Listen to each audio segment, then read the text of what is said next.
Buongiorno e ben ritrovati con l'informazione flash di New Sicilia. Vediamo insieme i titoli più rilevanti della mattina. È salpata ieri dal porto di Siracusa l'imbarcazione Anda, la nave della Freedom Flotilla con a bordo 18 attivisti internazionali e un carico di aiuti umanitari destinati alla popolazione della striscia di Gaza. Battente bandiera britannica, la nave tenta per la terza volta di forzare il blocco navale israeliano imposto sulla striscia. Giuseppe Rugolo, il sacerdote condannato a 3 anni di carcere in appello per violenza sessuale e danno di minori, è stato dimesso dallo stato clericale. Della commissione speciale non faceva parte nessun siciliano per evitare contaminazioni con la diocesi. Il vescovo insieme al vicario giudiziale e attuale parroco del Duomo di Enna sono invece imputati per falsa testimonianza.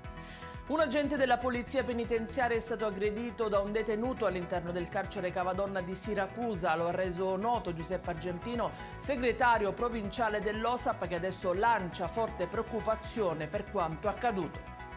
Si è conclusa con l'obbligo di presentazione alla polizia giudiziaria la vicenda che vede protagonisti 4 soggetti indagati per una serie di furti di cavi in rame avvenuti tra marzo e maggio 2024 a Catania ai danni di Telecom ed Enel. Le indagini erano partite a seguito della denuncia di un responsabile della TIM.